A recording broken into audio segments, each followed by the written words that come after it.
In this video, let us learn how to calculate the resistance of a coil and specific resistance of the material of a coil using post office box. This is the experimental observation to determine the resistance of the coil X. We all know the post office box is the modified version of Wheatstone's bridge, and the bridge condition, balance condition is P by Q equal to R by X, where X is the unknown resistance. Here we have the P and Q value. For the first ratio, that is 1:1, the P is 10, Q is 10. So the R lies between 8 to 9. And the next ratio is 10:1. So the resistances of P and Q are 100, 10, and the R, it is found R lies between 88 to 89. And the last ratio is 100:1. So the P is 1000 and Q is 10. So R lies between 880. So one thing we can observe from P and R, as the readings advances, for the first value of P, it's 10, and the R also lies between 8 to 9. The second value, it is 100. So P is increased by 10 times. So R is also increased by 10 times. So 8 to 9 resistance now, R lies between 88 to 89, in the range of 88 to 89.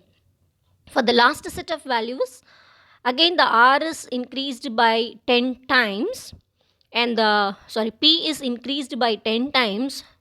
In the same way, R also comes around 880, that is, it is also increased by 10 times. So this is the simple logic we should remember while taking the readings. So the first value is next multiplied by 10 times for the second value. The second value is next multiplied by 10 times to get the third value. So these are the certain tricks and references. And what students will do is, for the second set of value, first value they will find out it is 829. Blindly they will multiply it by 10 and write it as the second value, that is 80 to 90. It is wrong. So the resistance will lie between any two consecutive readings, resistances, that is maybe between 82 to 83, 84 to 85. Here we got 88 to 89.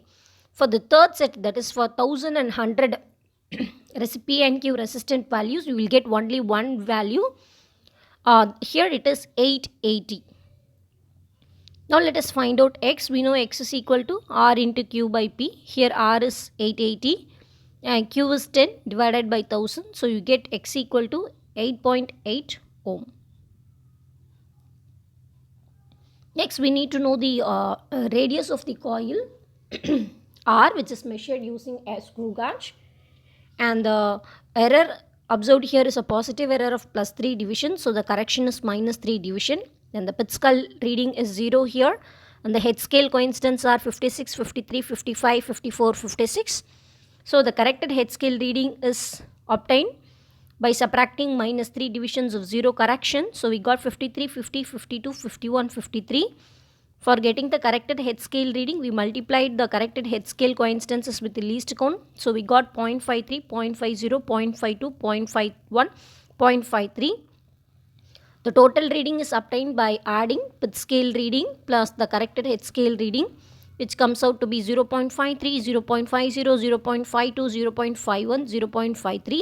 And all these 5 readings are added and divided by 5 to get the mean as 0.518 into 10 power minus 3 meter, which is nothing but it is the diameter of the coil D.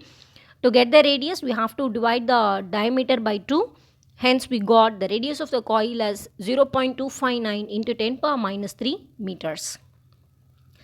Next, let us calculate the specific resistance of the material of the coil, which is rho. We have found the resistance of the coil X to be 8.8 ohm, and the length of the coil here is 1 meter. Since it is in the meters itself, there is no power coming here. Sometimes if it is in 89 centimeters, you have to write 89 into 10 to the power of minus 2 meters, something like that.